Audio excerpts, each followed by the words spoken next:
Lizzie, for having me on, and thanks to everyone else for being here.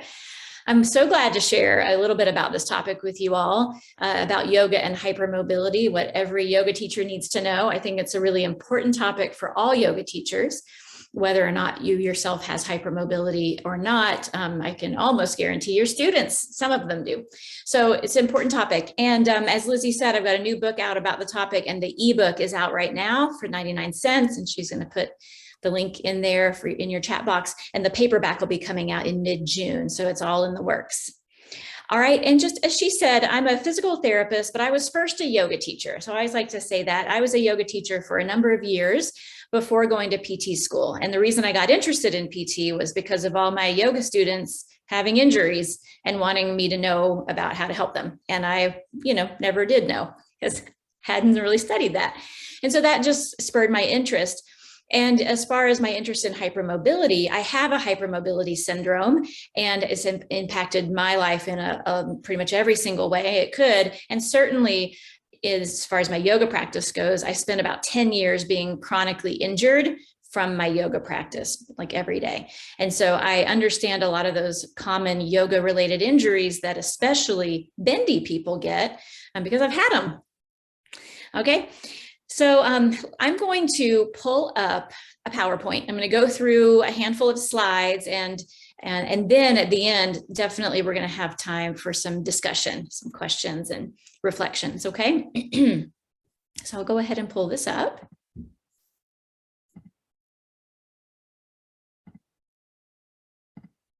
All right. So yoga and hypermobility. Let's start by talking about what we're going to talk about, okay?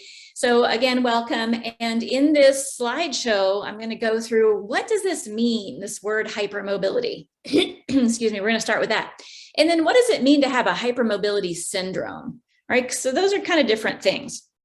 But we're going to talk about that. And then what are some common challenges that bendy people have? And bendy is the word I use to describe people with hypermobility.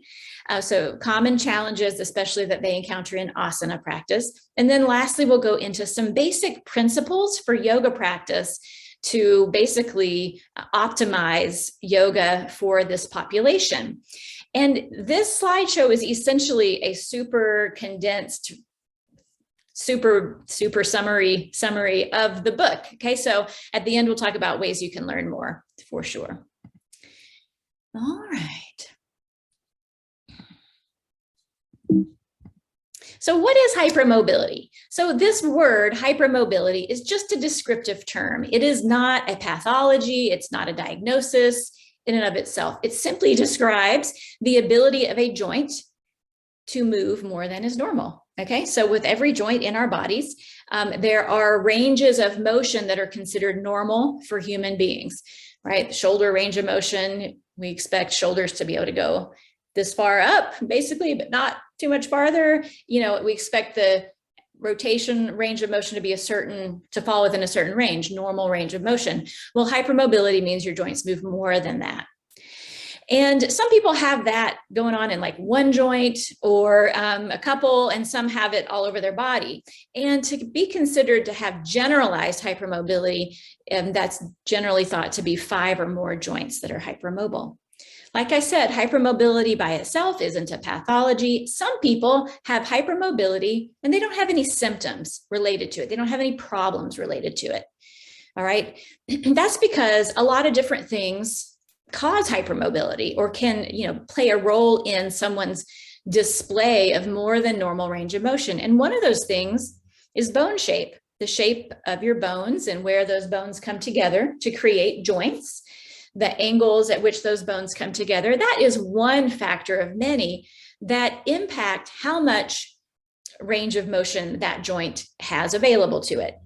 Okay, another piece of the puzzle is muscle tone, right? The muscles that cross a joint and create movement at the joint have different amounts of muscle tone. Okay, that's all in the nervous system is in charge of that. It's like, how tense are your muscles at rest? How willing are they to kind of spread out and be pliable?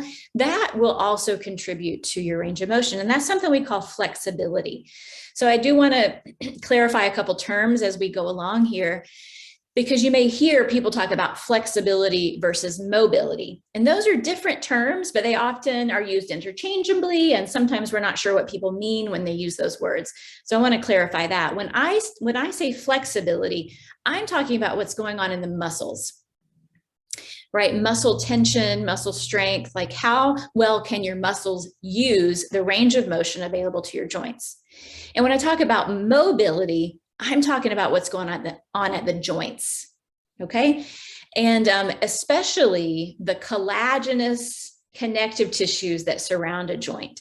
All right, so to back up a second, what are some of the contributing factors to hypermobility? It may be about bone shape, it may be about muscle tone, muscle tension, or it might be caused by a genetic difference in collagen.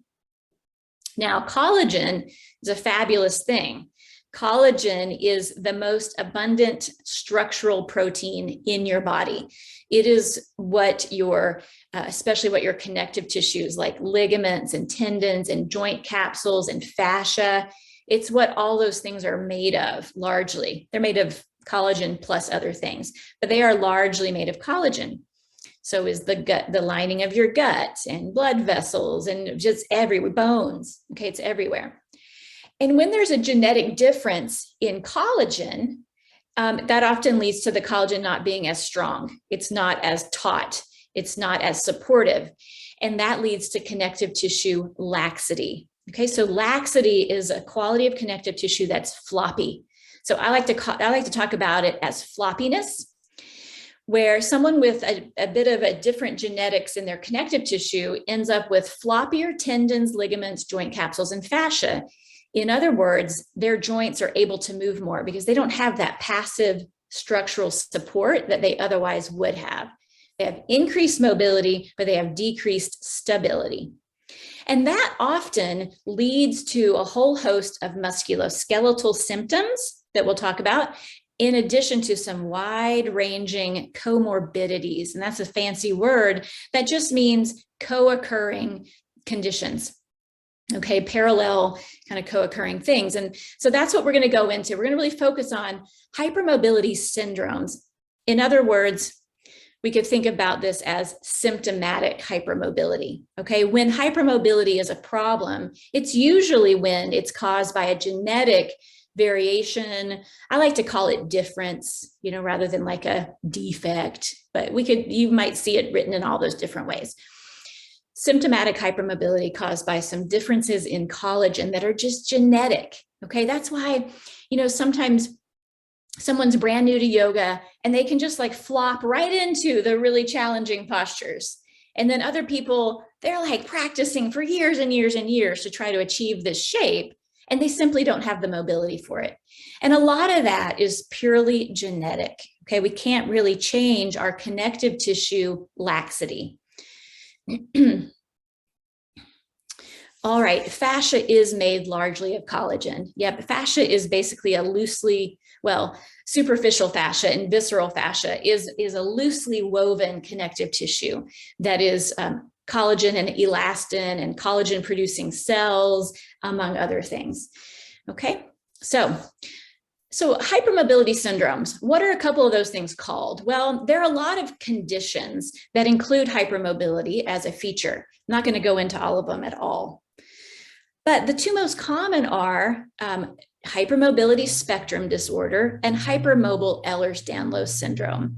Now, you can kind of go Google these things, or actually you can read my book to learn a lot more about these diagnoses and what they mean specifically. But we're not going to have time to go through all that detail today, but I do encourage you to learn more about it.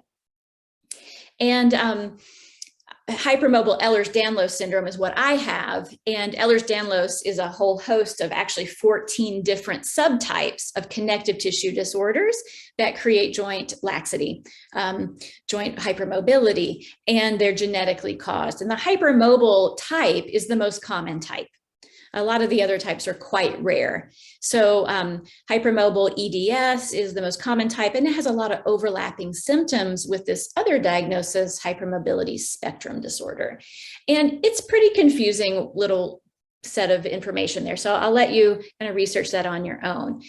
But the point about this is when someone has symptomatic hypermobility, it's often the case that hypermobility is just the tip of the iceberg, right? So what you see in their body, their bendiness that you might see in yoga class is really just a small piece of what is going on for them. And all of that may be really relevant to their yoga practice.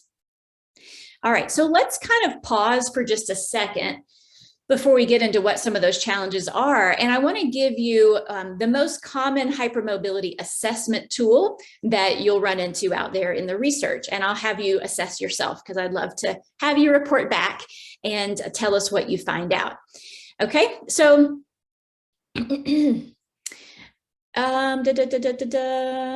sorry, I'm reading some in the chat. Okay. The Beighton scale is the most common hypermobility assessment tool that you'll see out there. Now, it is not perfect by any stretch. It's a tiny little hypermobility screen, but it's the most commonly used one in all the research on hypermobility. So I'll have you test yourself out here to find out, might you be hypermobile? All right, the Beighton scale has a total of 9 possible points. If you score a 4 or higher, that is considered to be indicative of generalized hypermobility. So the first part of the test is a standing forward fold. Okay, so go ahead and stand up, straighten out your knees and fold forward. And if you can place your palms on the ground, you get a point. You know, for yoga people, that's like, see that all the time. But it turns out for human bodies, that's actually not considered normal. Who knew? Okay, so you give yourself a point if you can put your palms on the ground with your knees straight. And then we're going to look at knees and elbows. If you have elbows that hyperextend, beyond, that means they extend past normal.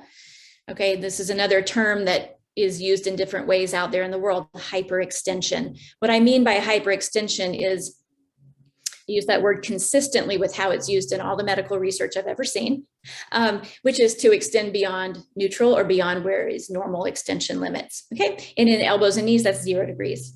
So if you have elbows that bend backwards or knees that bend backwards, you may have had someone tell you, you're hyperextending your elbows. Give yourself a point for each elbow and a point for each knee that does that. You may have one elbow that does that more than another. I do. My left elbow goes backwards, but my right elbow, not as much. Okay, so score yourself there. And then we'll look at pinky fingers. You put your hand like this, you push your pinky finger back. If it extends beyond 90 degrees, which is straight up towards the sky, beyond 90 degrees, you get a point for each pinky that does that. And then you get a point for each thumb that you can pull straight down and touch your forearm with, like you see in this picture. Okay, and that is 9 possible points. So score yourself. I'd love to see some reports in the chat box. What did you find out? Anybody score higher than 4? I usually score like a 7 or 8 out of 9 on that.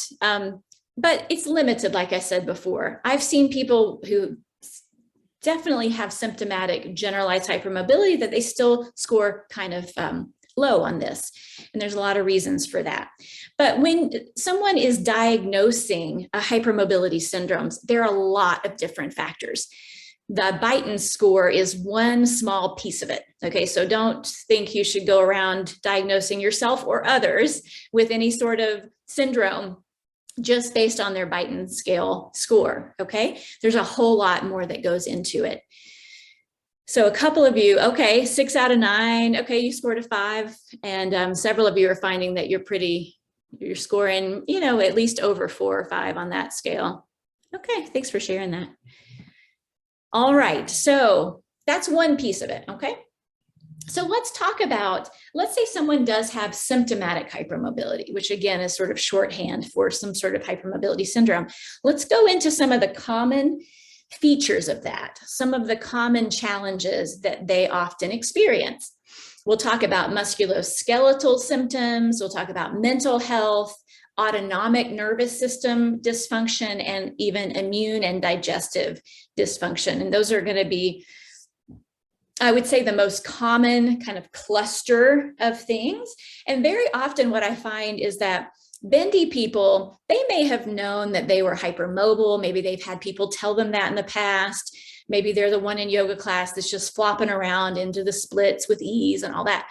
but they may not have ever connected the dots between some of these other challenges that they may be facing in their lives is actually all part of the same umbrella. So it can be really interesting for people to start to understand their own experience a little bit more fully through this stuff. All right. So let's start with the musculoskeletal common issues. Now, I could list pages and pages of really common musculoskeletal symptoms in bendy people, but I am picking out some of the top, heavy hitters here. The first one at the top of the list is just globalized muscle tension and muscle pain. It's interesting, but people who have a lot of joint range of motion, joint hypermobility, very often complain of feeling tight. I describe this situation of like a very bendy yoga practitioner in a split, and while she's there complaining of her tight hamstrings. That's just an example that I saw that once, and I write about it in my book. It's just an interesting moment that really captures something about hypermobile people, which is that they feel tight. They do have a lot of muscle tension, because when you think about what creates stability in your body, we have active structures and we have passive structures. Now, the active structures are muscles. They contract actively to create stability and hold your body together. And then you've got passive structures, which are made of collagen. That's your connective tissue. That's your joint capsules, your ligaments, your tendons, your fascia. Those two types of tissues work together to create stability. So when your passive structures are floppy, they're more lax, they don't support your body as much as they otherwise would, your active structures have got to turn things up a notch. They have to work harder to help compensate for that. And that's part of the reason why bendy people feel so tight. Their muscles are super achy. They love massage, They often love stretching because they feel tight. Okay, so that's just a really important one. And just another tidbit I'll share is there's some really interesting research out there that shows if you gather up people who have fibromyalgia, a fibromyalgia diagnosis, some research is showing 70 to 80% of those people have joint hypermobility. So that's just an example of that correlation between bendiness and like muscle pain, or we could call it myofascial pain. Okay. Yeah. So that's a big one. And that's a big one that drives people to yoga. Okay.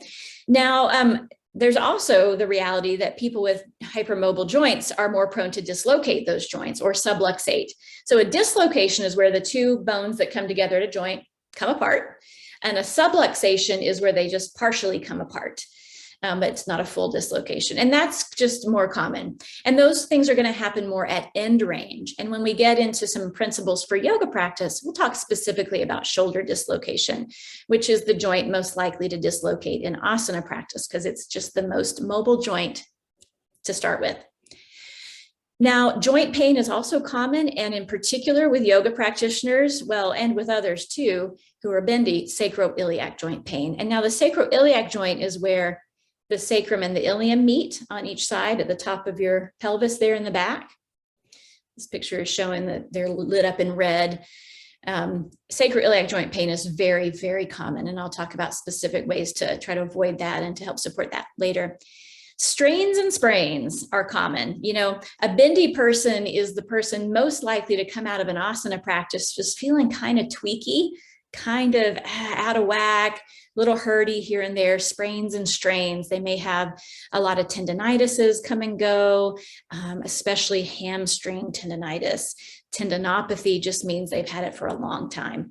So hamstring tendinopathy is that sometimes it's called the yoga butt, or a pain in your yoga butt. It's that pain right at the top of the hamstrings at your sitting bone. That tendinous attachment gets irritated. That's a really common yoga related injury, and it's especially prevalent in bendy people. Headaches are common, and some people have craniocervical instability, which is where the ligaments at the top of your neck that hold your neck to your head.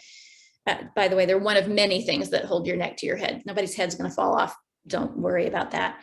But those can be more lax and wobbly, and they just aren't as supported. And that will lead us to some precautions we'll talk about later too. Sometimes headaches are just caused by that underlying muscle tension as well. And then pelvic dysfunction is really common too. Pelvic floor problems, incontinence, pelvic organ prolapse, things like that. So that's just a smattering of some of the musculoskeletal, challenges that bendy people very commonly have. Let's talk a bit about mental health, because bendiness is highly, highly correlated with anxiety and panic disorders. We'll talk about a few reasons why that's the case.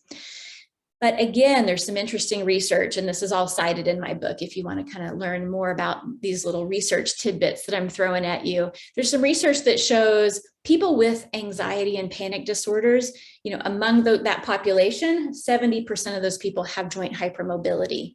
So again, that's a strong correlation there. And there's also a very almost equally strong correlation between hypermobility and disordered eating. There's also a very high correlation between hypermobility and neurodevelopmental differences, including autism spectrum disorder, ADHD, things like that. So there's some really interesting links here, and they're all related. Now, what are the mechanisms of that? Well, I can give you a couple pieces, but I can also just say in general that these conditions aren't that well understood yet, okay? All right, but let's talk about some brain anatomy differences. So people with hypermobility have been shown to have some differences in brain structure. One of those things is a smaller parietal cortex. Now, don't worry about memorizing that. It's just that the part of the brain where the map of the body lives, the sensory map of the body lives, is smaller. There's less real estate for body mapping. And that is thought to be one of the things that contributes to decreased proprioception, which is a sense of where you are in space, where your joints are in space, their position. That's proprioception, sensing joint position and body position, and motor control. So people with hypermobility tend to have less of that. They have less sharp proprioception and motor control. They often report feeling kind of clumsy, or they lack coordination and that type of thing. There's also a larger amygdala in the brains of people who are bendy. Okay, the amygdala is part of the brain that's really involved with threat detection and the fear response. Okay, it's kind of the part of the brain that's like looking out, sensing, detecting threat all the time. That part of the brain is not only larger, but it's also more reactive. Okay, so that just means that bendy people tend to have a heightened sympathetic arousal. So their sympathetic nervous system, that fight or flight mode, that sensing threat and addressing threat all the time is really, it's up, it's turned up. The volume of that is turned up all the time, okay? And that in itself can drive some of the anxiety and some of the muscle tension that we end up dealing with. All right, so it's sort of, you're starting to see, hopefully it's a tangled ball of yarn in a way that all comes together to create, a perfect storm. And the storm leads people to yoga. And the punchline is going to be that once they get to yoga, they're more at risk for injuries. But it doesn't have to be that way. Okay, we can make some wise modifications so that people not only are they not injured in yoga, but they actually are supported specifically in their needs. And absolutely, people with hypermobility are very much more likely to have a PTSD response to life events, a post-traumatic, very strong trauma response to life events, okay, because their nervous system is already poised for that. So very often they're struggling with those trauma-related issues, okay, because of this backdrop. And then you put them out in the world, and the world is insane, right? And they have trauma the way that humans do, and end up having a really strong response to that. Okay, so let's go on and talk a little bit about autonomic dysfunction. Now, the autonomic nervous system, in some way, we were just talking about it, right? I mentioned the sympathetic arousal. that impacts mental health. Well, that also impacts other things, and that's part of the autonomic dysfunction in and of itself. But when we talk about this interesting term, dysautonomia is like one of my favorite new words. All it means is there's a dysregulation of the autonomic nervous system. And the autonomic nervous system, of course, has some different components, but its job is to regulate basic functions like your heart rate, like your blood pressure. And so often bendy people have dysregulated blood pressure and heart rate. They tend to have low blood pressure, low blood volume. Their blood tends to pool in the lower body because of their saggy blood vessels. So remember, I mentioned earlier, collagen is everywhere. And when we have floppy collagen, we also have floppy vessels. We have floppy blood vessels, relatively speaking. So they don't hold pressure as well, right? So that's the low blood pressure situation. And in that situation, the heart has to like turn it up. It's got to beat faster to get blood pumping all the way up to the head, okay? And it creates a lot of dizziness and other brain fog. It can contribute to anxiety because the heart rate is beating really fast. And that's called POTS. Okay, so POTS is one of the most common co-occurring conditions with bendiness, and it stands for postural orthostatic tachycardia. That just means that, so orthostatic means change in positions. It means when you stand up, your posture changes to a standing position, your heart beats too fast. And it keeps beating too fast for a prolonged period, and it causes these symptoms. And sleep disturbance is really common with that too. Orthostatic intolerance is a fancy way of saying it's really hard and uncomfortable to be upright.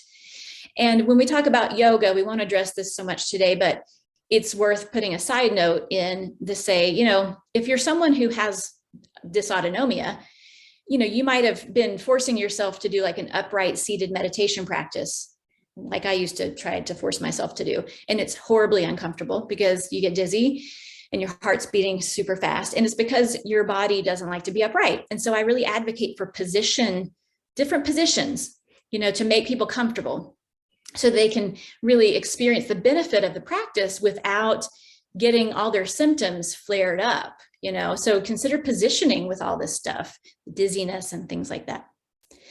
So that's a little bit about dysautonomia here, okay? And then lastly, the last cluster of things that's really common for people are immune and digestive dysfunctions. So on the immune system front, we often see mast cell activation syndrome. I know we have a lot of these fancy terms, but I'm trying to unpack them for you so it makes sense. Mast cells are one type of immune cell, and it's kind of like one of the first defenses of your immune system. And especially they activate in the presence of allergens. And what they do when they activate is they release histamines, and they make you itchy and rashy. Okay, it's like why you would take an antihistamine. Okay, so some people have like a real histamine intolerance problem where they just over release histamines. It could be triggered by certainly pollen, right? Or it could be triggered by heat and exercise.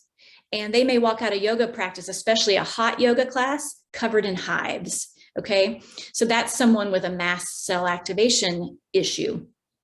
Heat is going to make things worse for them. They also going to have a whole host of other symptoms besides just the itchiness, brain fog, and even stomach pain and all kinds of different troubles associated with that. And then digestive challenges. The bendy person is one who has like a ton of food sensitivities, right? You know, gluten-free, dairy-free, soy-free, corn-free, blah, blah, blah, blah, blah, right? It's like they usually have some restrictive diets and they kind of have to figure out what's their trigger. They usually have leaky gut. Why is that? Oh, because your gut lining is made of collagen. And when you have floppy collagen, things are kind of like, they let particles through, right? The gut lining is a little leaky.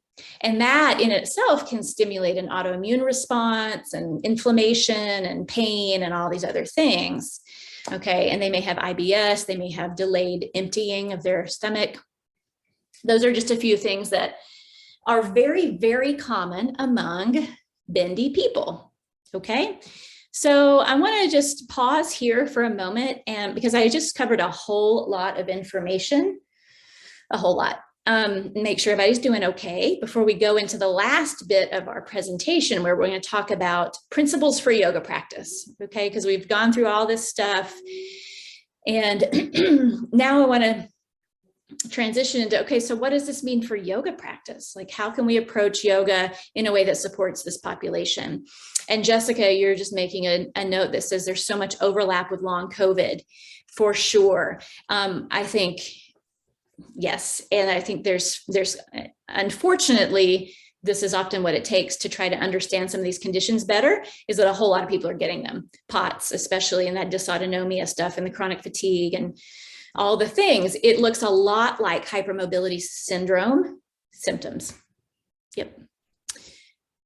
Okay, so let's go ahead and move into that last section here, and then we'll take some questions and and have some discussion. So some basic principles of approaching yoga practice. And we're mostly talking about asana here, but in my book, I go through all the other pieces of yoga as well that are really relevant. We're going to look at smaller movements, slower movements, focus on stability. We're going to talk about active versus passive stretching, the importance of nervous system regulation. We'll go into a few precautions, talk about sequencing, teaching language, and hands-on assists. There's a lot, but we're just going to do a little tiny blip on each one. So smaller movements. Often in yoga, we expect to go 100% of our range. We're always told to go there, find our edge, go deeper, go farther, deeper, right? That's usually the cueing. Well, it turns out there's a lot of in between. And for the bendy person, it doesn't usually serve her to go to her end range, especially if she's getting injured all the time. It serves her to modify the movement, to modify range of motion, back away from the edge, find some other amount of movement to do. So here's my friend Miranda doing 3 versions of a high lunge. We could stop here, we could go farther, we could go farther. There isn't one of those that's better. And part of our problem in yoga spaces is our linear cueing and the value-laden cueing that we use that encourages people to always go farther. And that's not that useful for the bendy practitioner. Okay, so just making movements smaller is a huge first step, and then making them slower.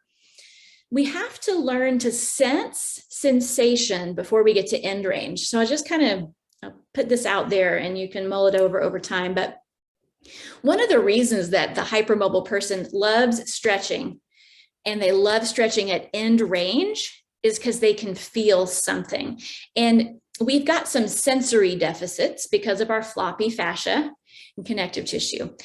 And the mechanoreceptors in those tissues aren't as easily stimulated. They don't sense stretch because they don't get stretched as easily, right? We have to go to end range before we even feel anything.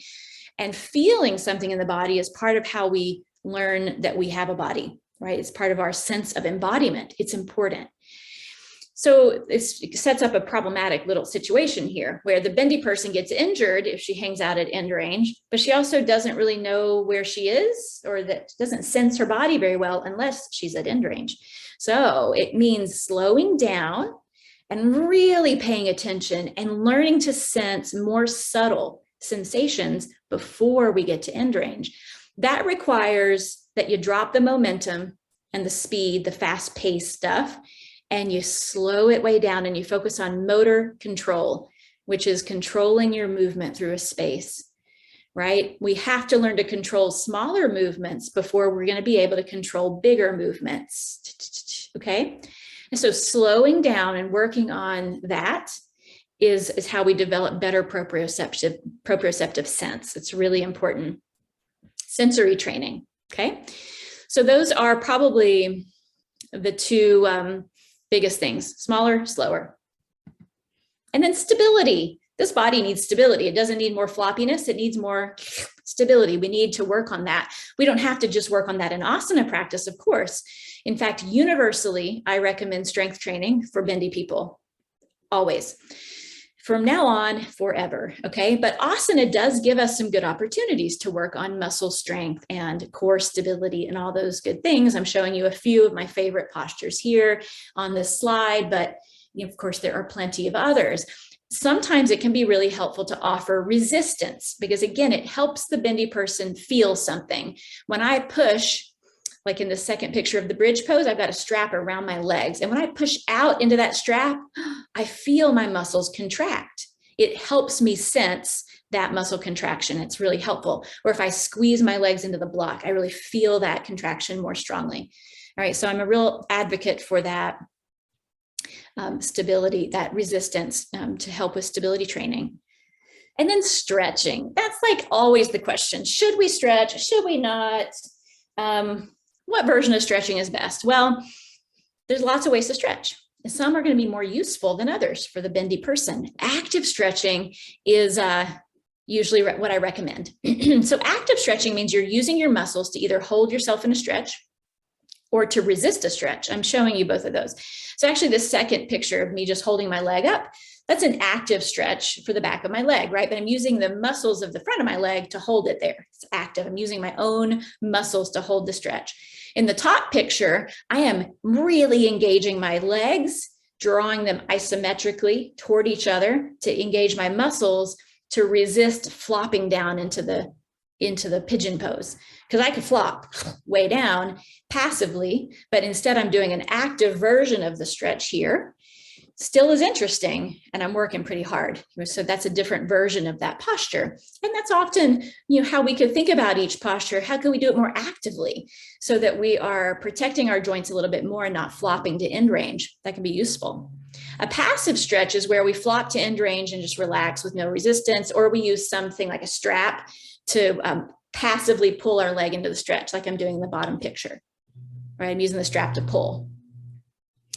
I will say that passive end range stretching is the most likely to be irritating for this practitioner. It's the most likely form of stretching to leave them feeling kind of tweaky after class, right? It's going to be more irritating for their sacroiliac joint and their hamstring tendon and all that.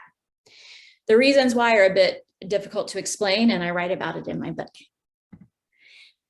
All right, lots of ways as yoga teachers that you already know how to help your students learn about nervous system regulation. You got so many tools, and for this population, they're super critical.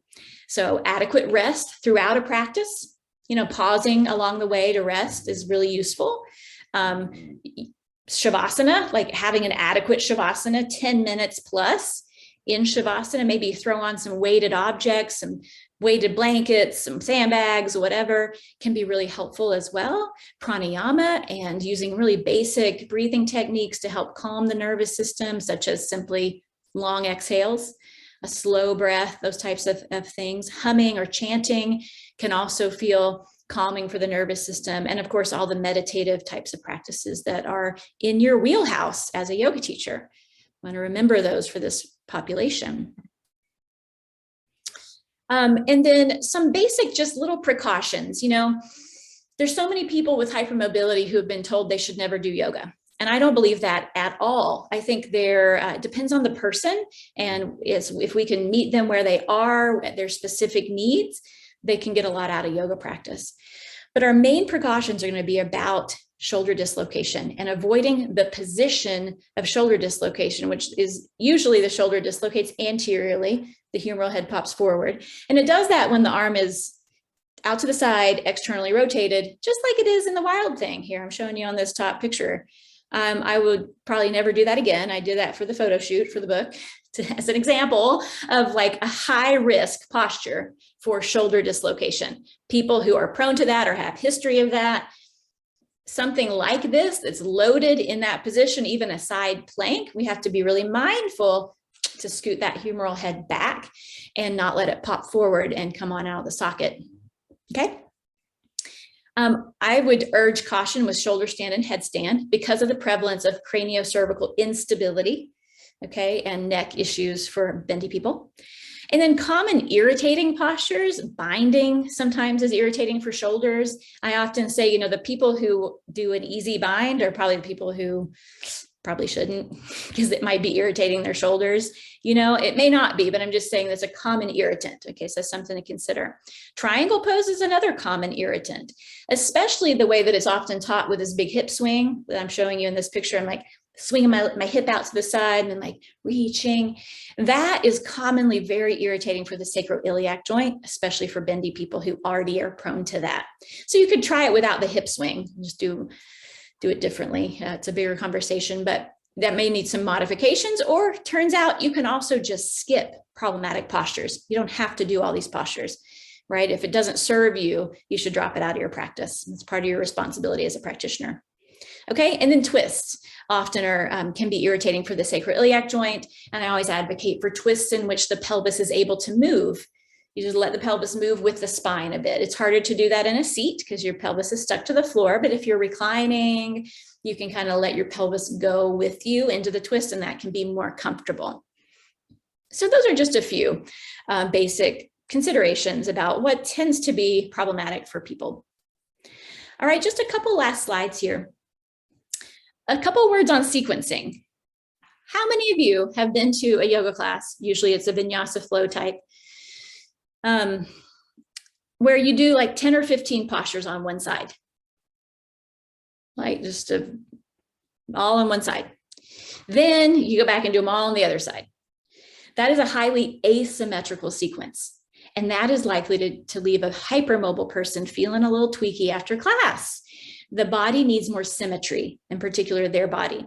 So just more frequent symmetrical postures. What is a symmetrical posture? It's one that you just do once and you're done, like chair pose, like bridge pose, right? There's not two sides to it. It's just a posture. So more frequent symmetrical postures and doing fewer postures on each side before you switch. How many? Up to you. If 10 or 15 is on the very asymmetrical end of things, try doing 3 or 4. I usually do 2 or 3. That's usually kind of my rule of thumb, 2 or 3. But you can turn it up or down according to what feels good for your body.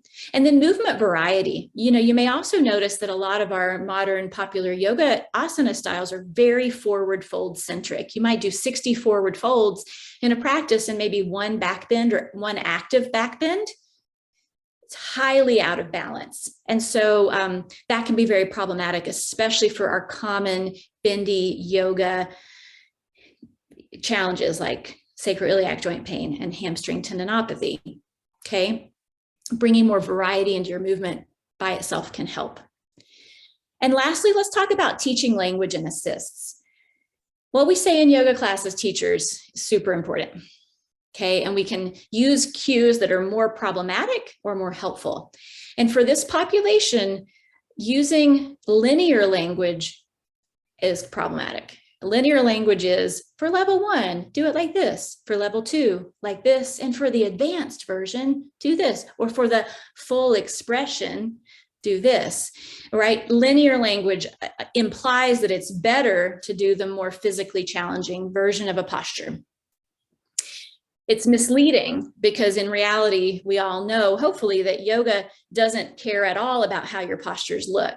Like the ultimate goals of yoga have nothing to do with asana whatsoever. So let's use language that reflects that, is what I would encourage you to do. Okay, so every posture is the full expression of a posture. Every version is the full version, okay? And they have equal value. Nocibic language isn't helpful either. Be really careful. Don't bend your knee past this. You got to protect your knee. Be really careful. That type of talking is nocibic, meaning it sets up the expectation for a negative outcome.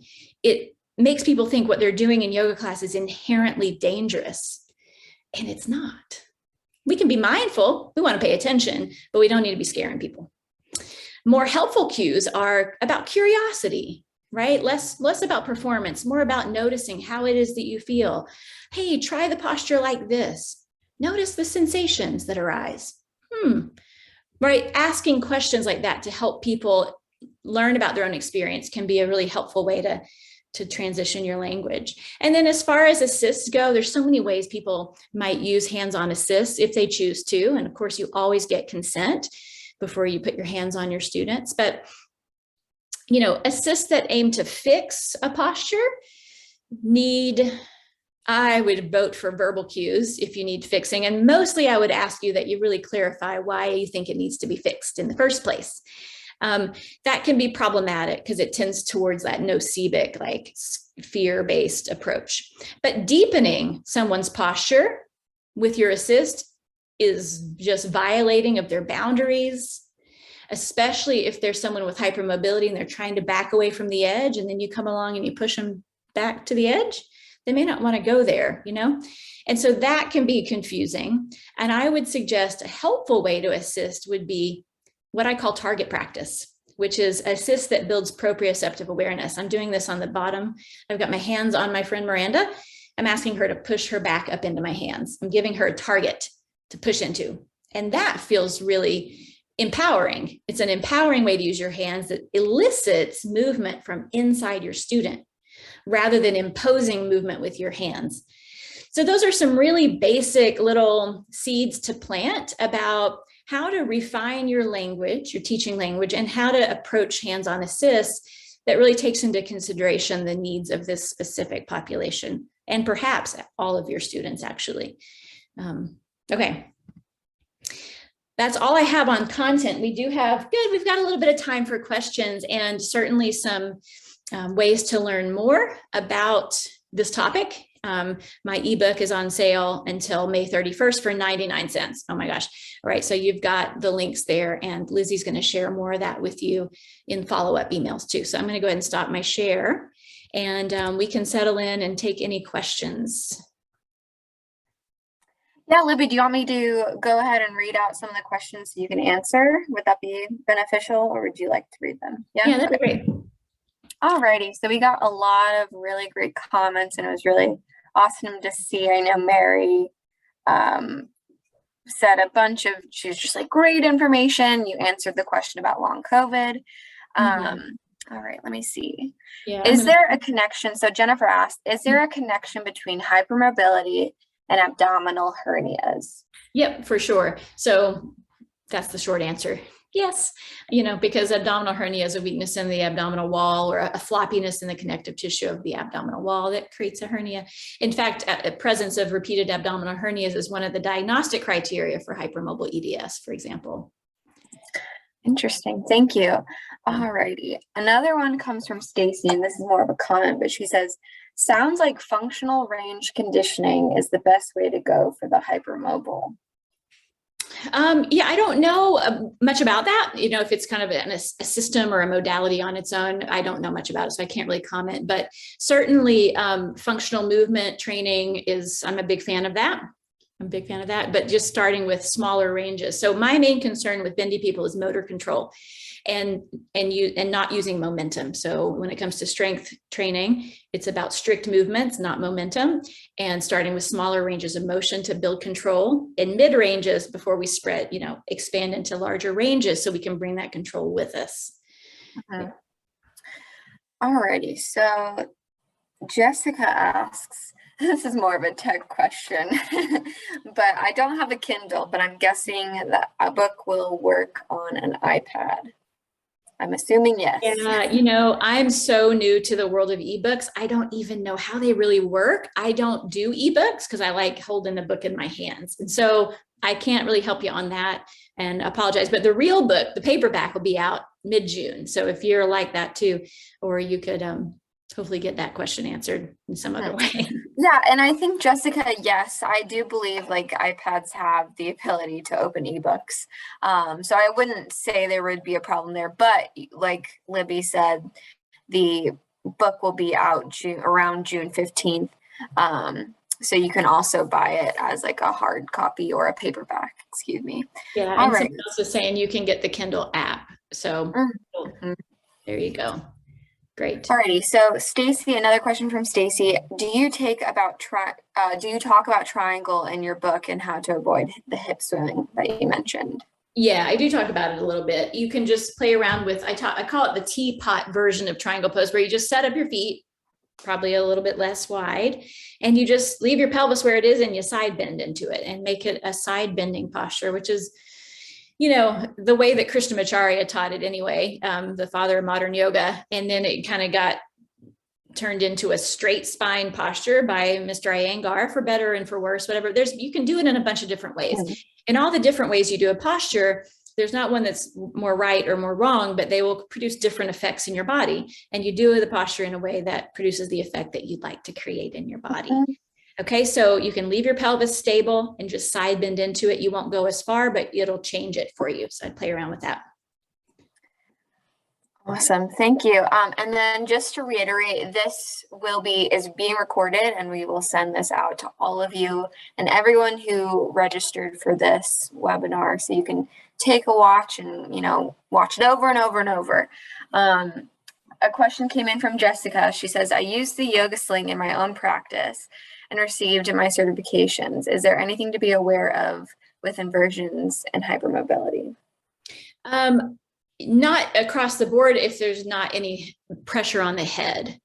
All right, so it would be person specific. So I'm mostly concerned about the compressive load to the craniocervical area. If you're just hanging in traction, then, just the normal precautions about blood pressure and eyeball, pressure. And if someone I would want to know about a spontaneous cerebrospinal fluid leak, which is more common among bendy people.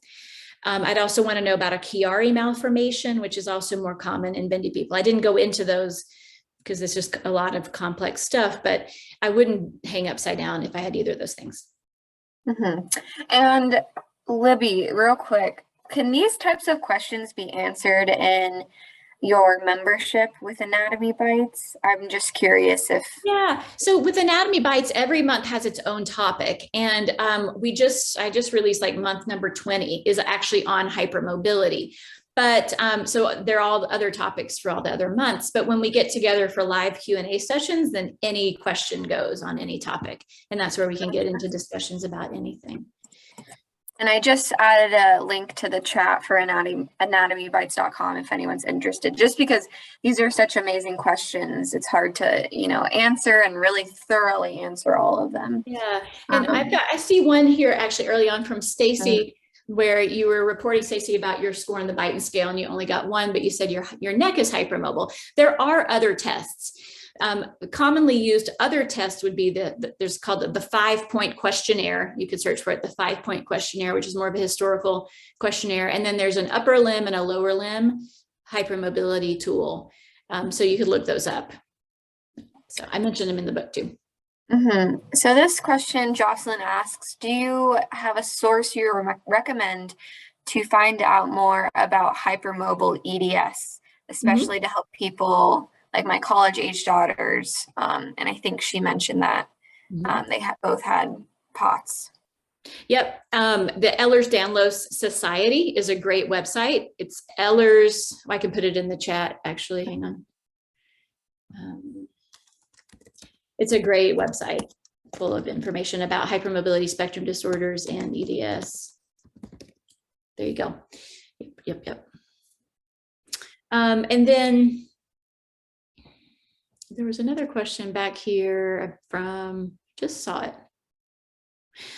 Jessica, you were saying it seems like the Biten scale focuses on the hypermobile type. It doesn't talk about vascular issues. The Biten scale is just a quick screen for joint hypermobility. It doesn't diagnose anything at all. It's one of very, very many diagnostic criteria, say for hypermobile EDS.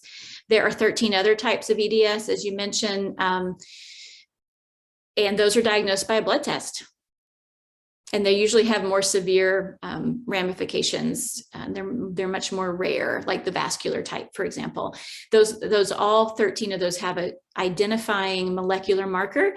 Hypermobile type doesn't have one yet, but there's tons of research going on right now to find what genes specifically are responsible for that, so that diagnosis becomes easier. Because right now, hypermobile EDS is diagnosed by a clinical checklist.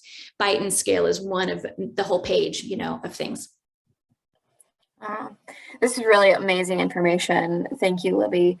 We'll take 1 to 2 more questions and then we'll wrap everything up. And we can get all on with our days and connect afterwards. But another question, Rachel asked, is there a way to find local PTs who focus on hypermobility? Is there any type of direct, you know what I'm saying out there? Yeah. So there is, the Ehlers-Danlos Society, I put the website in there, they have a practitioner directory.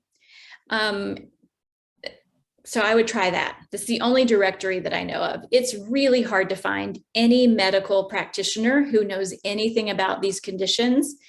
Unfortunately, it's very, very rare that you would find even a family practice doctor, or there isn't a specialist who owns these conditions, maybe a rheumatologist. I haven't had luck in my area with any specialist. Prior to my diagnosis, I saw lots and lots and lots of people. No one had a clue about it. Okay. And it's a real problem.